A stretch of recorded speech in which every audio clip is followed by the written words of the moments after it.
Hi, my name is Dennis Seary. I am Executive Director and founder of the New York City Independent Film Festival, Independent in Spirit, International at Heart, and this is the New York City Independent Film Festival Meet the Filmmakers podcast. Join us while we meet this year's filmmakers. Thank you. Bye-bye.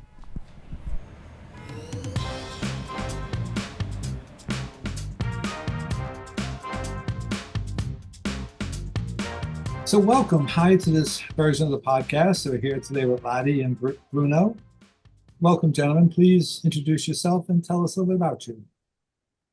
Hi, my name is Bruno Chiecco. I'm a film director, and I'm originally from Brazil, but based in the UK for the last 15, 16 years. Hi, I'm Ladi Emeruwa. I'm an actor. Occasionally, I flirt with the idea of producing. That's still a TBD. I've been an actor for 12 years now, professionally.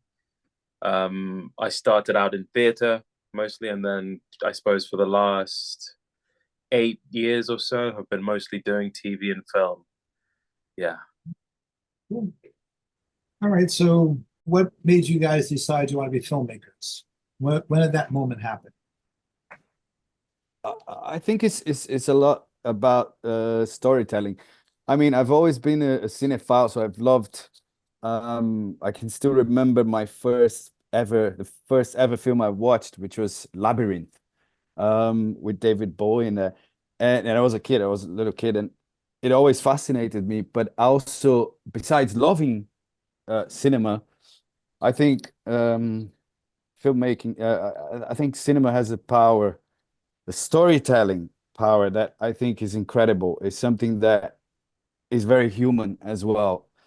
You know, since I think since the cave times, we've been learning through storytelling. So for me, it's one of the most powerful things we have in terms of art. So that's what drew me to it, really. And obviously, it's a way that we can express ourselves. And I'm a Capricorn, so I love difficult things. And I think filmmaking is a pretty difficult choice, I suppose. And I love it. Yeah. My sort of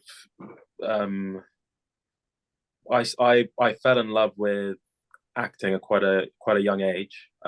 My story is a bit more embarrassing. I moved to the UK when I was 10, and at the school I moved to, there was a pantomime. I don't know if you guys are familiar with pantomimes in the US. Yeah, they're sort of very silly pop culture versions of like classics. So this one was Aladdin and the Seven Dwarfs. And I remember seeing that play at school and just thinking, wow, this is something I absolutely have to do. This is, it just set off something inside me. And like Bruno as well, for me, life is all about, exchanging ideas, connecting with people, and storytelling is the way that I connect to the most of doing that, more than music, more than art, more than anything else, just telling stories, particularly, I guess, in the form of theatre and film and TV. That's what speaks to me the most. Yeah. And I think there's something I forgot, but I think also filmmaking is an art that brings a bunch of other arts together, which I love, because I'm also, I love music. I love playing the guitar. I love write little songs, but not just that. I love painting, and I love, theater, and I love, so filmmaking is one of those arts. It's one of a kind, I think, that brings all those elements together. You can orchestrate, you can make music as important as you want in a film.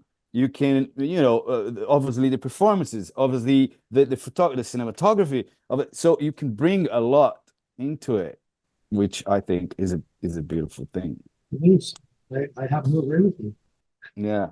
All right. So when you first told family and friends, I'm going to be a filmmaker, I'm going to be an actor, what was their reaction? Were they like, go for it? Or were they, you get a real job, go to college and become an engineer or lawyer or whatever?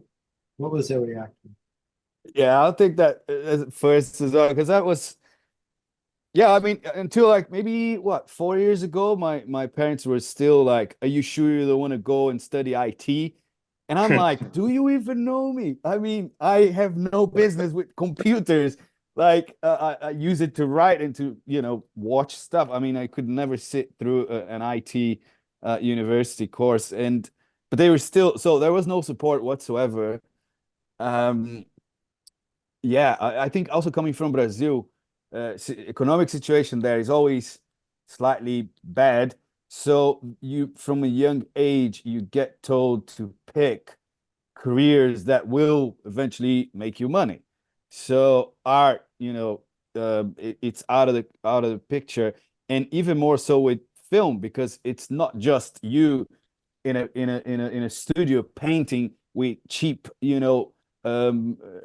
material. It's you need. I think filmmaking requires quite a bit of financial. Even now when you can make a film in an iPhone, of course you can, but that's kind of not how we try to go about. So it was very little support. They're still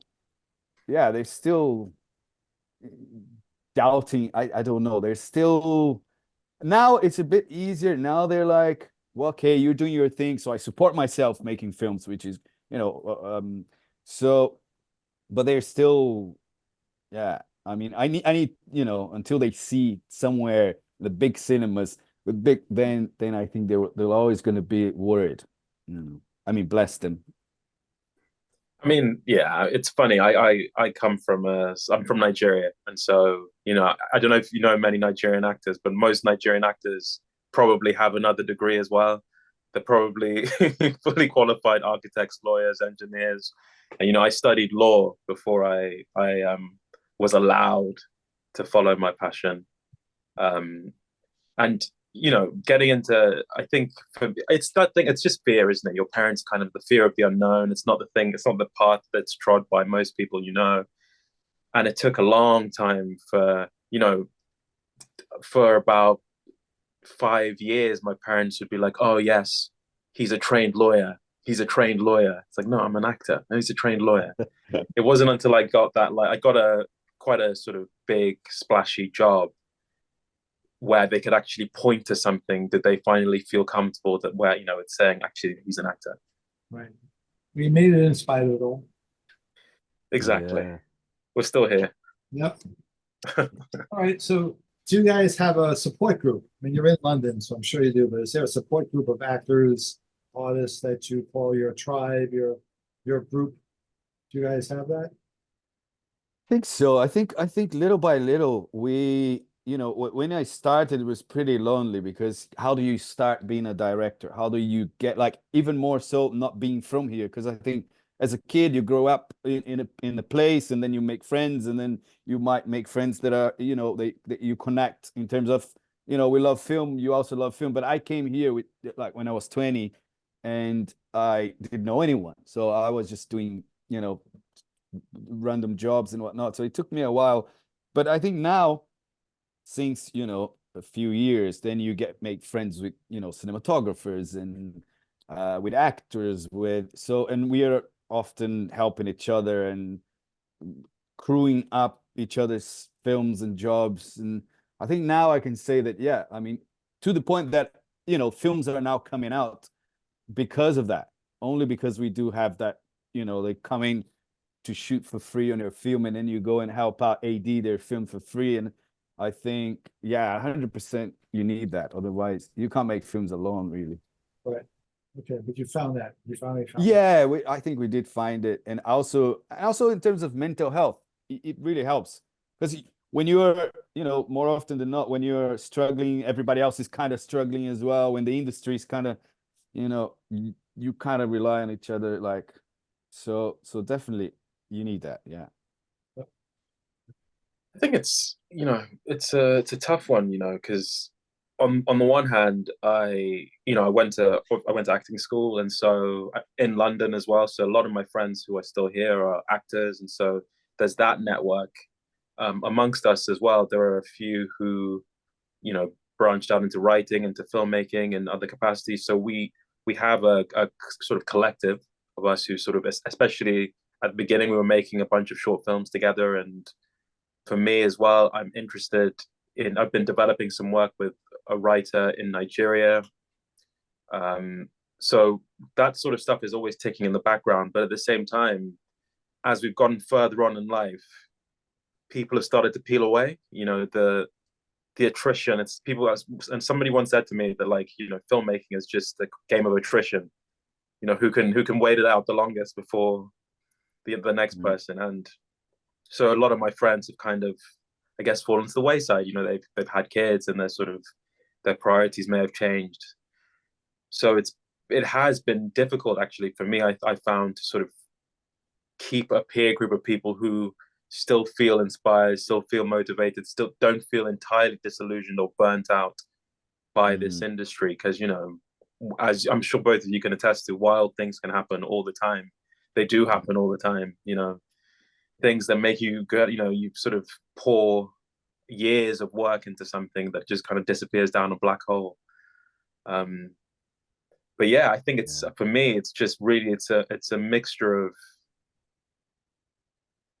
finding other things in life to ground myself and sort of keep my cup full in order to be inspired to sort of bring myself back into it, more than necessarily sort of leaning on other people for support in that way.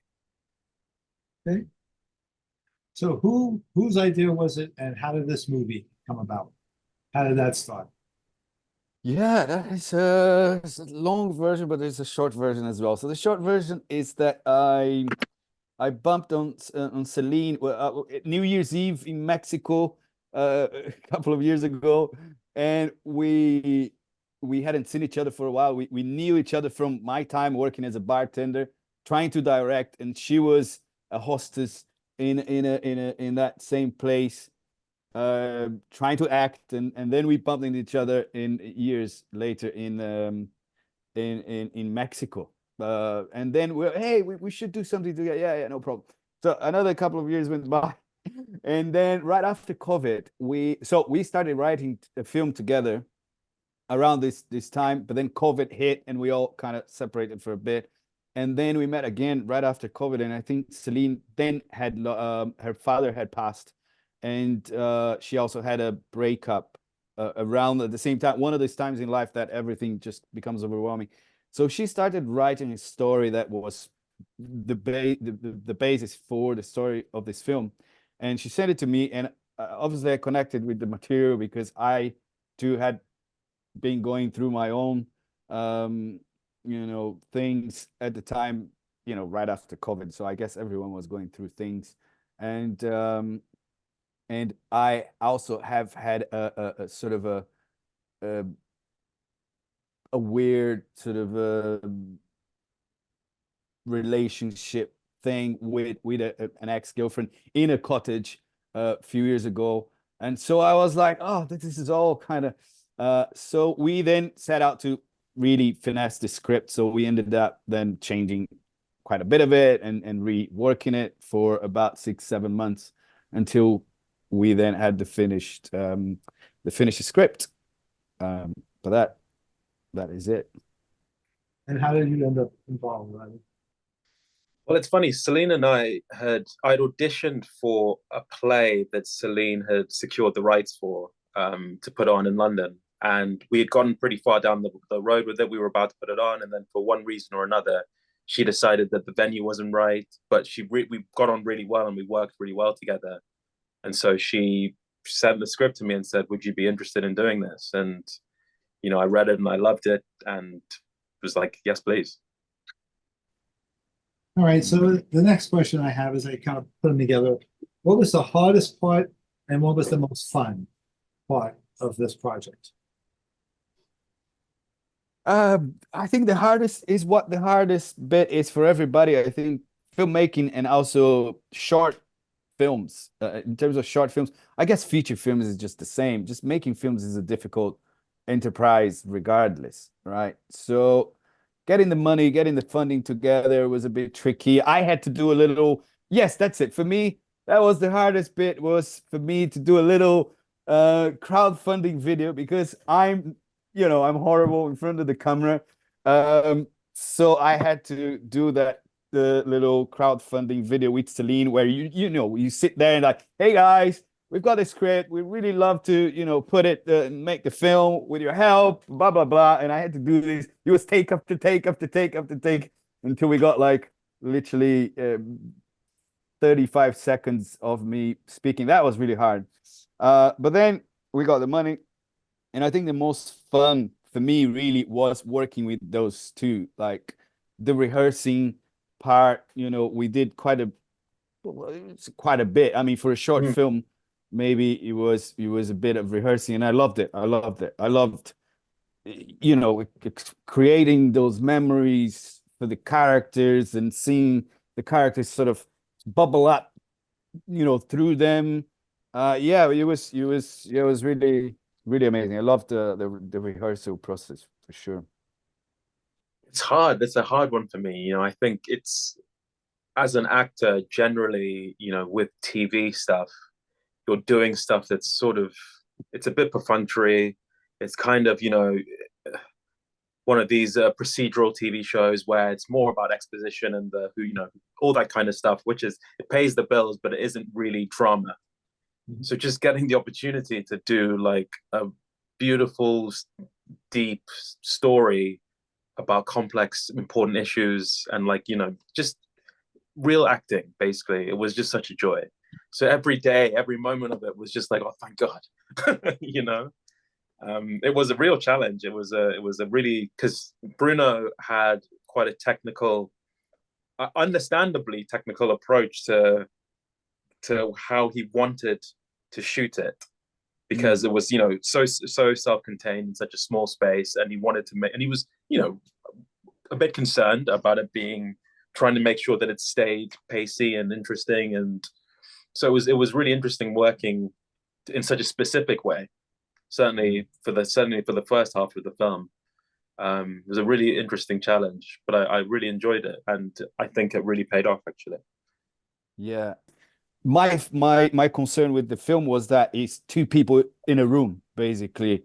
So we needed to kind of, think of ways to make it still dynamic and entertaining. So what Ladi's talking about is there is a whole mapping of who's chasing who, where they're going to be at all times, and if they sit down and if they're standing up against the other who's sitting down, and how this sort of power dynamics shift throughout those discussions that they're having. And also in there, we wanted to make it as much like theater as possible. So I wanted to give them, funny enough, I wanted to give them as much freedom to just be there as possible. So we were doing very long takes, but the very long takes that we were doing were very well sort of choreographed. So yeah, it was kind of tricky, but interesting as well, because I have never shot it in this way before either. All right, so in the indie film world, we all know we're not going to become millionaires from this. We're not going to buy mansions. We're not going to buy yachts making indie films. It's not happening. So what would you consider success? In the indie film world, what is success to you? What's success? I mean, I think if you get to make the film you want to make, it's already a success. It's a good measure of success for me. If I'm telling the story that I want to tell and I've got the means and the resources to make, then great. Maybe I can get a couple of commercials here and there and I'll pay the bills, no problem. But if the stories that I really want to tell, the stories that are really personal to me, that if I get to tell them with as much, as little compromise as possible, and put out into the world, then for me it's already a success. I would say, great, we made the film we wanted to make. Yeah, I think that's pretty much in a nutshell. That's what it is. So somebody comes along and says, Uncle Bruno, I want to make a movie. I'm going to be an indie filmmaker just like you. What would you say? Or Uncle Ladi, I'm going to be a filmmaker just like you. What would you say? Shit, I would just, man, I would just ask a question. How much do you really want to do this? Because I trust that if you really want to do it, then you will do it, and you're gonna suffer, all the all the stuff, all the, there's a lot of rejection. There's a lot, like, and I watch conversations between, big directors. I watch, I don't know, talks by, I don't know, big established directors, and it's pretty much very similar problems, but at different scales. They also find it very difficult to get funding for the next film. They also, unless you're doing, I don't know, a Marvel film, I don't know. But if you're still indie, but you're big filmmakers, it's still the same issues. You get a lot of rejection. You get a lot of no's. You get a lot of things that fall through. A lot of, there's so many variables to making a film that if on that day you're supposed to shoot, it rains and you wanted sun, it already screws your money you're gonna have to spend to reshoot, or you have to shuffle with the idea. It's just so difficult. There's so many variables. So it's for very resilient people, I would say. So if there is a nephew who wants to do it, just do it. If this is really what you want to do, if you love it, like there's nothing else. Like there's nothing else I'd rather do, basically, and I'm still living in a small flat, and I'm still like, I could have made a change already. I could have, but there's nothing else I would rather do. So if that's how you feel about filmmaking, then go for it by any means. Just throw yourself out there for sure. But if it's not, if you have a plan B, I think Mamet, there's one of his books that first, second page, he says, if you have a plan B, then close the book. This book is not for you, because you will fall into the plan B. Right. Because things will get difficult at some point. They will get unbearable. And if you do have a plan B, you're going to go with your plan B. Just don't have a plan B. And that's my motto. I don't have a plan B. If this doesn't work, then I'll just keep trying, basically. The hard truth, I think, about commercial art in any capacity, right, is that like there is some degree of objectivity. So like you'd kind of have to assess, like, are you actually any good? Like, have you thrown this? And that's a harsh, there's no easy way to say that. Have you That's thrown true, this though. thing against the wall, and has it stuck anywhere? Have you entered, a really, a 48-hour short film competition, and has it had any traction? What's that experience been like? What's that, because if it just isn't any, you might be kind of barking up the wrong tree. But I think that's the first step, is like, are you getting any positive feedback from anywhere outside yourself? But totally, like Bruno said as well, if there is anything else you would rather do, 100% go do that. Because unless you enjoy inflicting suffering on yourself, it is a bit torturous, yeah. You get days that you're like, why am I doing that? Why am I even bothering? But then that's it. There's nothing else. And when it works, it's just you feel sort of blessed. You're just like, oh my God, have you seen the shot? When everything just falls into place, you have the right people, you have the right location with the right, everything just, then you're like, oh, this is great. This is it. Great. All right.